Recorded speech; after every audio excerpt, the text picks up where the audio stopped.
When someone dies and returns, we ask the same question every time. Why? Why were they shown the light only to be pulled away from it?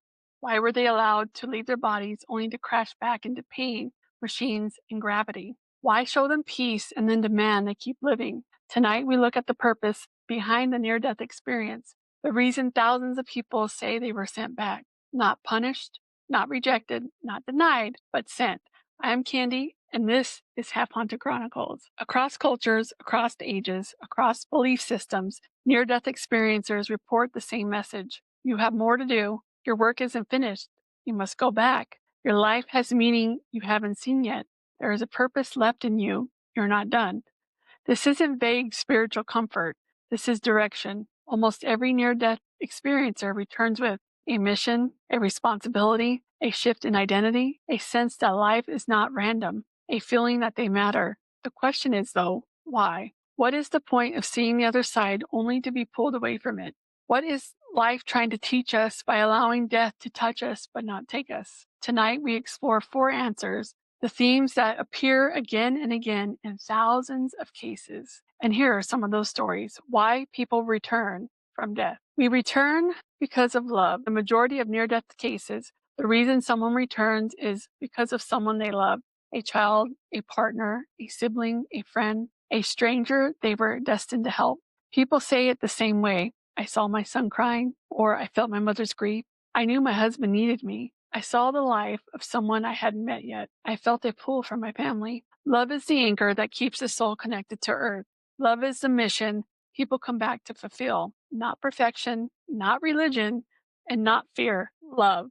We return because our story isn't finished. Near-death experiences almost always include a life review, but not a judgment. Instead, it's a realization you are not yet who you can become. One experiencer put it perfectly. I didn't come back because I was done. I came back because I wasn't. People return with clarity about their flaws, their potential, their purpose, and their unfinished growth. Near-death experience shows them who they were supposed to be and sends them back to become it. We return with a mission. Some experiencers are told explicitly, you will help others, you must teach, you will save someone, you will change a life. Others receive hints, a vision of the future, a symbol, a sentence without sound. One man who wanted to die was told, you are needed. He didn't understand what that meant until years later when he saved a child from drowning. He said, a stranger's life was the reason I came back. People often return to reconcile relationships,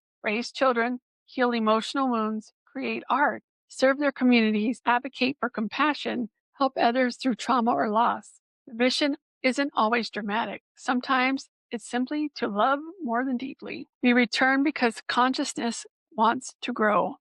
This is the most mystical answer, but also the most consistent one. Transcendent experiencers say they were shown a truth.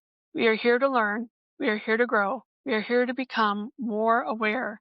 We are here to expand. Life is a school, a training ground, a place where the soul learns what it cannot learn in the realm of light. Patience, pain, empathy, choice, courage, compassion, and forgiveness. One woman said, in the light, everything just is. Here, we learn how to love against resistance. Near-death experiences seem to show that consciousness evolves through experience, especially difficult experiences. We come back to finish the curriculum. We return because it wasn't time. Even the simplest answer holds profound weight. Many experiencers hear it directly. Not yet. No explanation, no message, just truth, and their timeline continues. Some die young and return to live decades. Some die old and return for a single important day. But the message is consistent. There is a rhythm to life and death that we do not control. Call it fate, destiny, timing. God, the universe knows when the story is done and when it isn't. Here are 3 creepy facts to haunt your day. Some experiencers return with information they couldn't possibly know. People come back knowing future events, hidden illnesses, or private details about loved ones, knowledge they could not access while clinically dead. Returnees often say they felt a push back into their bodies, not a choice, not a drift, an actual force described as if someone or something physically shoved them back into life. A small percentage of people report seeing their alternate life if they had not returned. These visions include unborn children, future accomplishments, or tragedies avoided, suggesting the return changed the timeline itself. That's interesting. And this episode hits deep because it turns death from an ending into an assignment.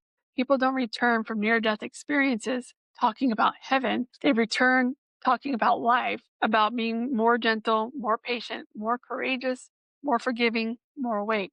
They talk about love like it's the real currency of existence, which I believe is true. They talk about purpose like it's woven into every breath, and they talk about time like it isn't random, like we're here for a reason whether we see it or not. Near death experience isn't just a glimpse of death, it's a mirror showing people why their lives still matter. Maybe that's the real reason they come back, to remind the rest of us that we're not just surviving, we're becoming. Tonight, we closed our journey through near death experience, the tunnel, the light, the life review, the decision, the merging, the return, the mission. But our exploration is far from finished because death reveals purpose. Because if death reveals purpose, then life must have a structure we haven't fully understood yet. Season 3 will take us even deeper into the mystery. What happens between life and death? What happens after the near death experience changes a life? What happens when people begin experiencing the supernatural long after they come back? Until then, stay curious and always, always stay haunted.